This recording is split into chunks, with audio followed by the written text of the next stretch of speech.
welcome back to Reinforce the Horse. Welcome back, everybody. And this is kind of an impromptu sort of session. Alyssa and I were just sitting here talking and petting the dog and watching the horses, and a topic came up. What was that topic?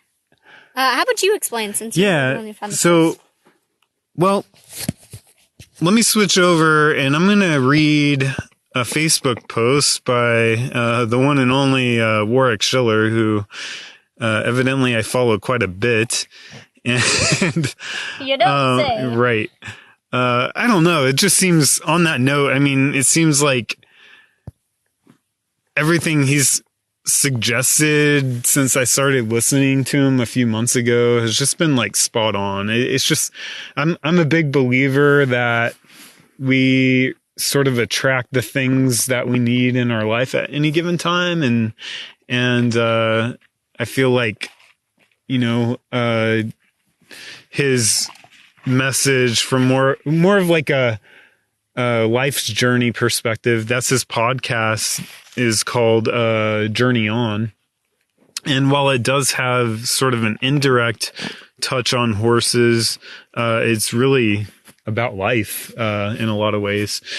Anyways, he made this post, and I'm just going to read it. It's quite long, but I think it's amazing. And again, this comes from Warwick Schiller.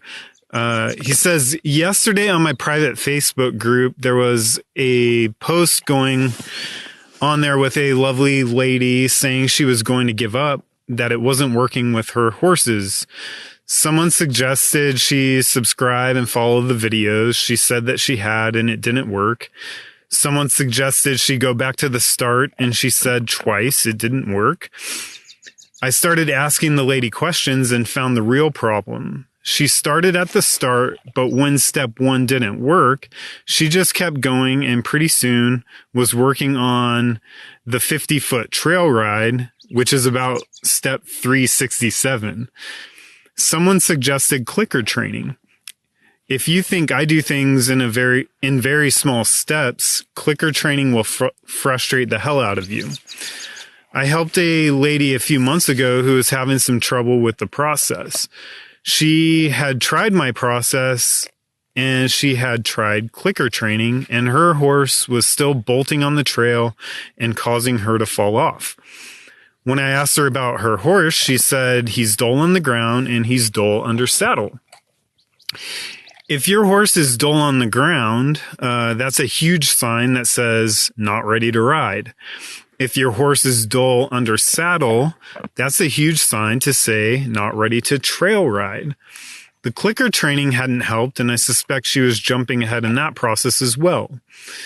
Any successful trainer's program will work well if you do all of their steps. You can't skip ahead and say the process doesn't work. Whether it's my process, someone else's process, or a clicker training process, it's all about working on the horse in front of you on that day. One of the ladies' comments in that post said, I just want my quiet horse back. That's not working on the horse you have today. That's not being present. Many people suggested Reiki, and I'm as woo as anyone, but when the person is skipping ahead in the steps, Reiki isn't going to help. What causes skipping ahead? Expectations. I'm a big fan of the term karma yoga, one of the most spiritual of the ancient Hindu practices, which is focusing on a task with no thought as to the outcome of that task. That's the real skill. And this process is not really about training the horse. It's really about training ourselves. The horse is just a passion that guides us on this journey. Journey on, my friends. And again, that's a quote from Warwick Schiller. He's the host of the Journey On podcast, and this was shared on his Facebook page, his public Facebook page. So all of that, I mean, of course, there's a lot in that post, but Alyssa and I started talking about expectations, and we have talked to some degree about that on our show here. And it just kind of really resonated with me this morning as I think about where I'm at in my relationship with Cody, my horse, where I started out in that relationship, and kind of my desires and expectations at this point. And so Alyssa and I were just kind of conversing about expectations, and the definition of expectation popped up, where I said, I feel like goals are different than expectations. And I really don't think expectations in any form are really a good thing. I'm a solid believer of goals, but whereas I think goals are more around kind of the idea and attitude. So when we set a goal, in my mind, we're looking at what we want to attain, but not necessarily crafting the expectation that it will be. Like, I guess otherwise, in other words, I feel like a goal, you always have the goal, but you plan in meeting that goal for the possibility of not meeting that goal. So I take it, of course, from like a financial planning perspective, when we plan for goals, we evaluate risk. So we know that risk exists in the world of, say, investing. And so we calculate and try to mitigate or reduce that risk as much as possible. But we know that at any given time, that risk calculation could become obsolete just based on what's going on in the world, or even at a micro level. So my point is we still have the goal, but we're willing to work around it. However, if we set an expectation, say that we're going to earn, I expect to earn or double my money in 30 days, the chances of you being able to do that are very slim. And that expectation now creates, a different mindset than just setting a goal. But that's how the conversation kind of came up. And but your idea of expectations are different, right? Yeah, I kind of view expectations very similar to a goal. Except for, like you seem to have put an emphasis on the fact that expectations were like, expectations. You accomplish them in a certain amount of time. Like it's like a, this gets done or else kind of thing. I don't know. I feel like I view expectations as more of a goal, especially when it comes to, honestly, especially when it comes to things outside of, training, because I've kind of learned to drop my expectations and my goals for training, and they're there, but they're not really something that I'm always thinking about, if that makes sense. Well, yeah. So that means you're present. Yes. I try to be very present in any training. Are you saying that you think, like the terms expectation and goal are synonymous? Yeah. Okay. And honestly, I'd have to go back to like, say, a dictionary and look them up, but yeah. I wouldn't say that that's incorrect. It's not how I view it. But I see what you're saying. And the whole point here is like, talking about being present, and like, if you're constantly, I guess to my point, if you're constantly like you set an expectation that it's going to be this or else. Yeah. Is that what you're saying too? That's what I don't want, right. That's what I don't agree with. Yeah. I feel like expectations, I mean, I guess going back to my high school, there's a certain amount of expectation that I have set for myself. Expectations with my grades, my, getting the assignments done, and, but it's not, I don't have if I don't get everything done today, something bad's gonna happen. I kind of think of it as, it's gotta get done, and it's on my calendar. Hopefully it's gonna get done today. However, I'm not gonna beat myself up over it because I'm already working very hard. So that's interesting you bring that up because, to me, even at that level, expectation can cause an imbalance. Yeah. So, and what I mean is it could cause you not to be present with whatever you're working on. So then, this gets into kind of priorities as well. Yeah.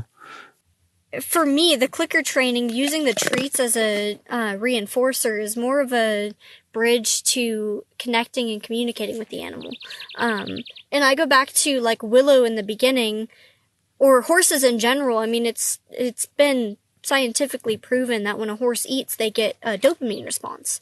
I don't know if that's right for everything or every animal, but it has been proven. I know it's been proven through horses. And so, giving them food, allowing them to eat helps to bridge it helps them feel good, first of all, but it also helps to bridge the, that's not just for horses. I think food, in pretty much every context, and I'm not an expert on neurology by any stretch, but I think when an animal's eating or a person's eating, I think dopamine is a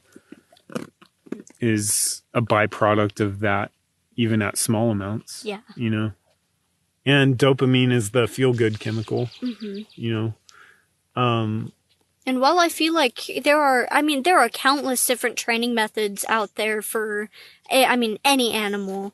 But I feel like training largely depends on the trainer itself. It depends on how, not only the amount of knowledge that a trainer has, but the amount of, I guess, connection, trust, communication that they have with a particular animal they're working with. Because maybe for one, say the trust technique, they know very little about it and they feel like they're going to get injured trying to use the trust technique. Right. And then that creates like a ripple effect of fear negativity, onto the animal. Right? Yeah. And so maybe the treats, in a way through a certain trainer may be, how they can, like, that's how they feel safe training. Yeah. But, which I feel like, what I ultimately want to get through with Willow is, I started her with the treats, ultimately, and she responded You really mean with well. clicker training? Yeah, the clicker training and the treats. And that was how we, started to build our trust, our communication. And through that, I'm not an expert on the trust technique or anything, but I really want to start learning on that and start using that. I can tell you that my observation is you use a lot of those techniques arguably without even knowing them. Yeah. Like, I don't ever feel like clicker training for you was like, oh, I've got to be a clicker trainer. Like it just, for lack of better terms and no pun intended, it just clicked for you and you did really well with it. But as we've mentioned before, like, you didn't come into that knowing absolutely nothing. Yeah. Right. You, even as a younger child, did quite a bit and did really well with a parrot that we had.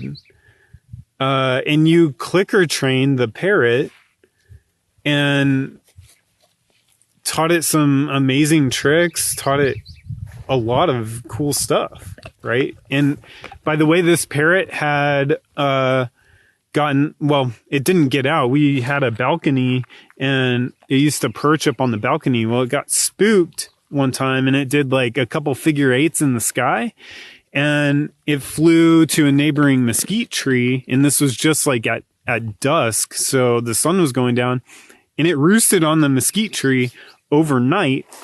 The next morning I walked out and called it, and it came right over. It flew and perched onto my finger. And I attribute a lot of that, looking back, as not clicker training. It was the development of trust and respect and relationship we had with that being. Yeah. And it's just more widely accepted to use that method of training for a bird, say, than a horse. Yeah. But at the end of the day, I think like what you really truly excel at is being present with the horses when you are in their presence. Yeah. And I feel like for me, I mean, the clicker training, like I really want to expand my horizon with the training, because I know that there are so many different methods. And I guess we are on reinforce the horse. Maybe we just stay on the horse topic, but I have found really good luck with clicker training our horses. However, I do believe that using, say, the trust technique could really benefit Cody, arguably a lot more than it could benefit Willow, as we know he has a lot of trauma with humans. Mm-hmm. And so I feel like if we were to completely, or if you, given you're pretty much the one working with him, were to completely drop the treats and really start using the trust technique and, I guess, speaking to him and training that way, I feel like he would really benefit from that. Yeah. And this goes into, and I'll be honest, I'm sort of, I didn't realize it until really kind of, working with the horses, but I tend to be like, I guess my internal chatter and expectation is like, I want to achieve a particular thing. Mm-hmm. And, it's caused me to like really, really get in tune, even here, just the past like few days, mm-hmm. to like really check in on my level of presence. I feel like, you know, in my personal quiet time, say meditation time or whatever, I'm really good at that. I've become good at being present and, you know, sitting silent, as it were. But when it comes to like horse training, or, you know, I do have a good amount of difficulty breaking things down into smaller pieces and actually just staying consistent. And you and I have talked about like consistency quite a bit recently. Oh, yes. Mainly because I'm preaching to myself as I talk to you about it. But lack of consistency kills any goal setting. Yeah, most definitely. And I feel like that's with anything. I mean, and like in Warwick Schiller's post, as you know, he mentioned this lady who's kind of like all over the map, so to speak, with regard, like she just, maybe her goal of having that quiet horse again was so strong that it just like, you know, took over. Yeah, it took kind of like our amygdala does when, you know, you're in that flight or fight response. And then what happens, you know, in that sort of mindset is that we take it out on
injury, a mishap, working on a horse, and he got kicked in the face by a horse, and his message, I'm not going to pull it up and read it necessarily, but his message was like, hey, before you call me out, you should have, your horse should be able to be halter led and whatever. Otherwise, be ready to pay my medical bills and that sort of thing. So, which honestly, like, that approach didn't really sit well with me, and we had talked about that, like, because to me, that's kind of like passing the responsibility for your own safety, onto an owner trainer of a horse. And like,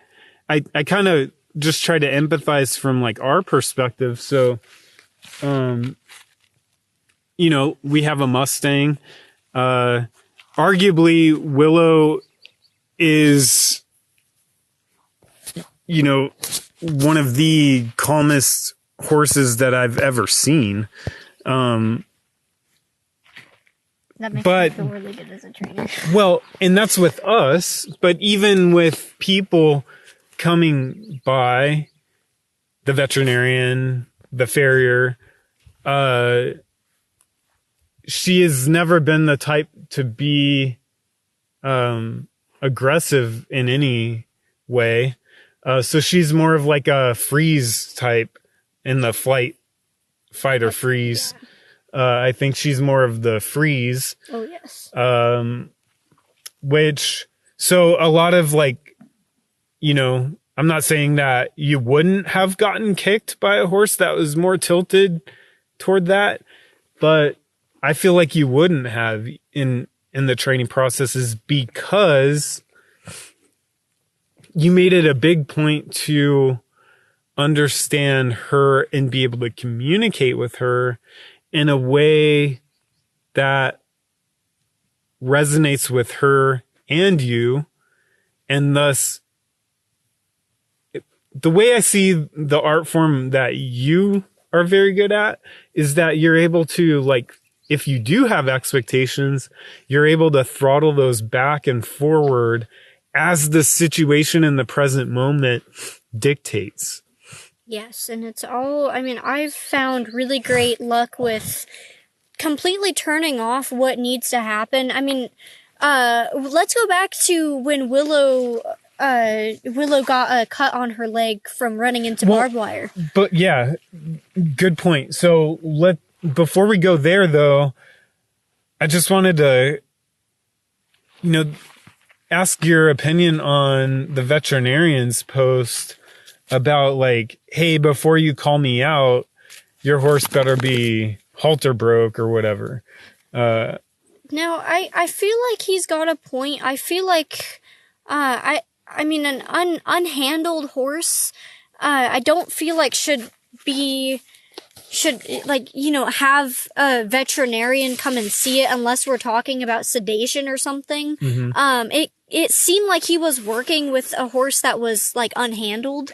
But then maybe he was told, he was told the horse. Yeah. We don't know the entire story. But then again, as a veterinarian, I feel like and any, like, anyone who consistently works with a horse should be, really in tune to how to their thresholds, in our observation with him in particular, he's been really good at that. Yeah.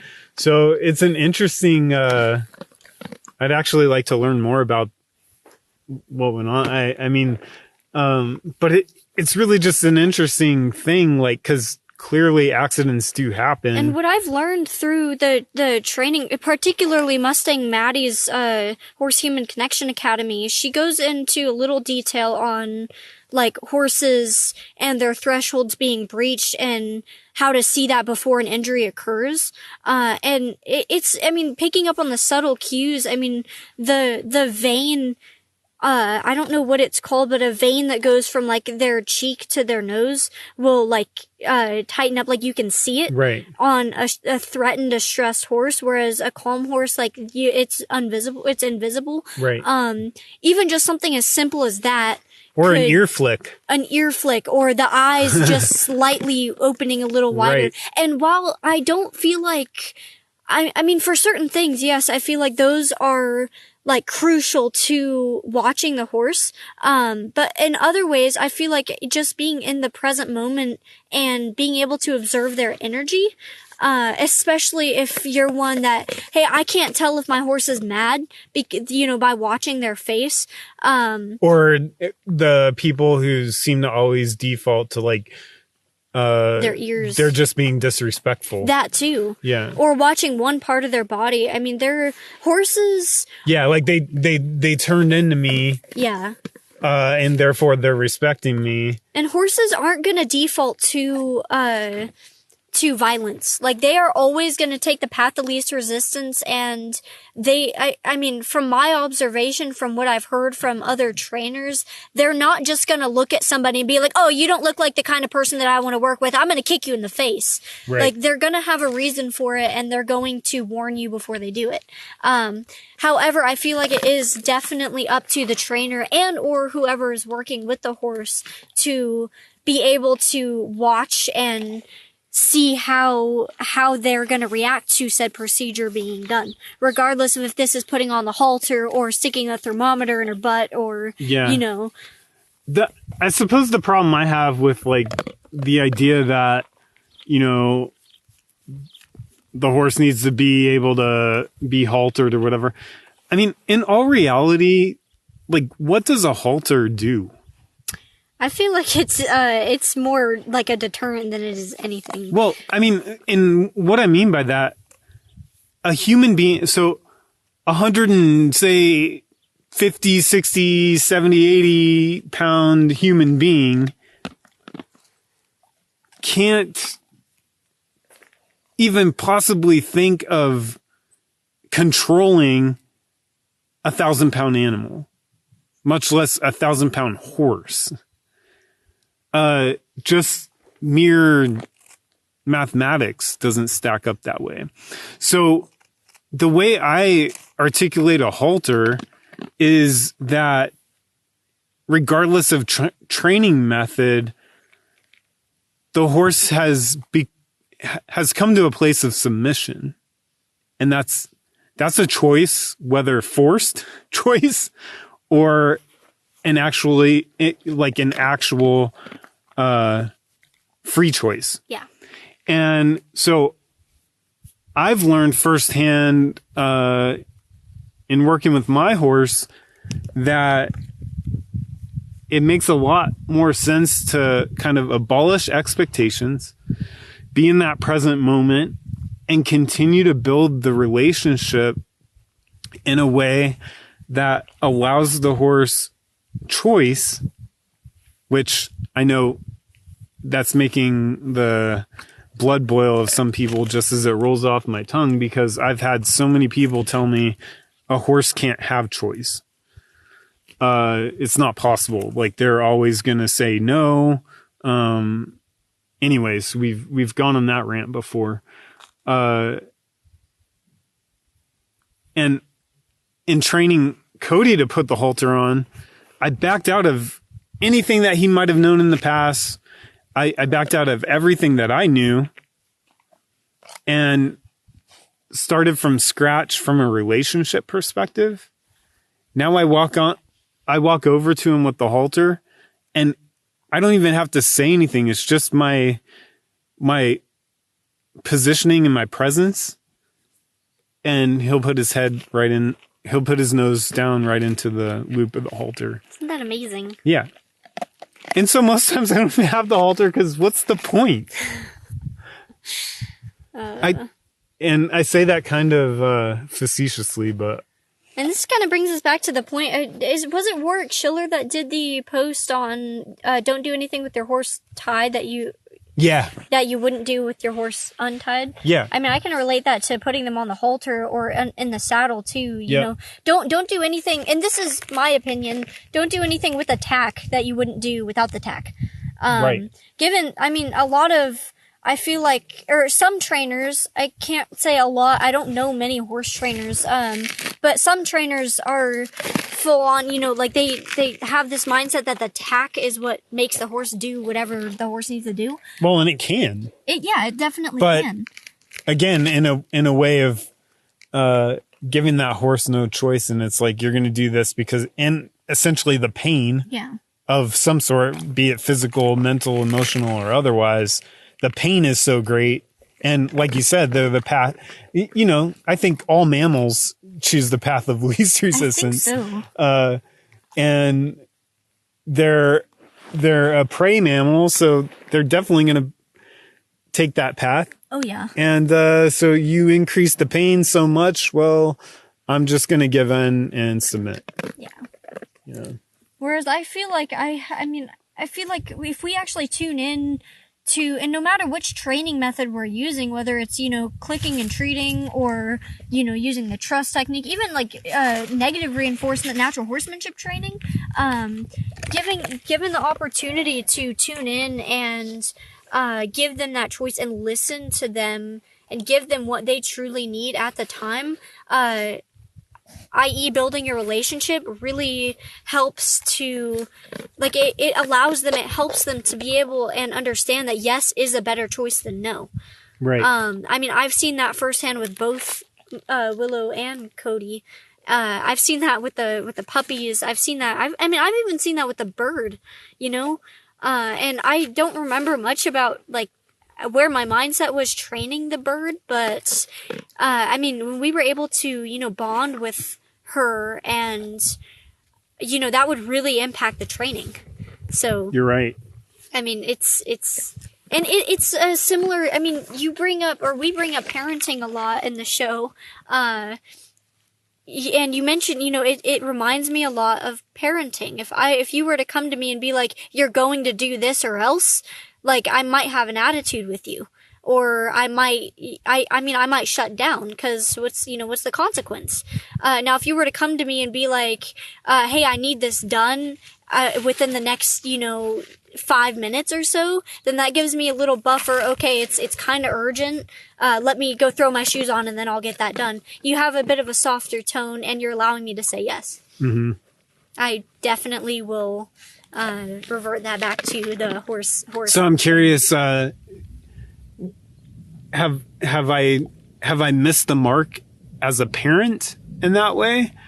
I don't think so. Or I feel like your parenting has actually gotten better since I've gotten older, but maybe that's just experience. Do you think that's a function of the horses too? Oh yeah. Yeah. I feel like you're a lot softer toward issues, problems. You respond to it a lot better than you used to when I was younger. And maybe that is a function of, I am 16, I'm not 5 anymore. Yeah, but I could beat around that bush, but yeah, I think you're exactly right. And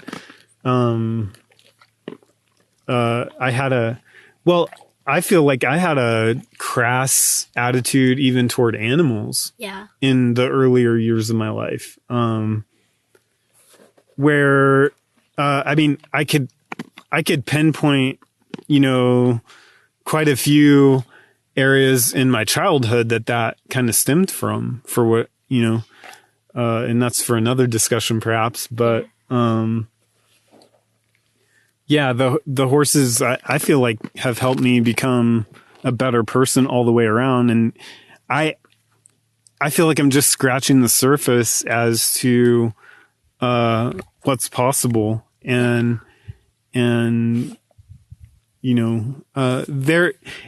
we've talked to other people about this, and it's like, it might not be horses for everybody, and that's fine.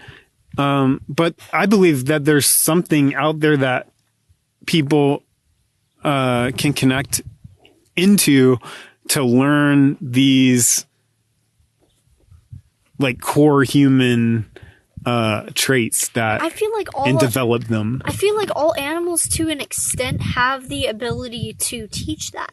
Well, I think nature as a whole. Oh yeah, nature is. So you've mentioned it too, like the question, like we're sitting here and there's a cholla, aka a jumping cactus, sitting right next, not too far from us, and Alyssa, you've mentioned in the past, like you wonder if the horses can like feel the energy of that cholla, because it's like when we're cantering with them in the desert, like, and I know there's been people who have talked about, you know, their horses running into a cholla or something like that, but largely they don't. Yeah. And these things are like virtually impossible to see until you're on them. Yeah.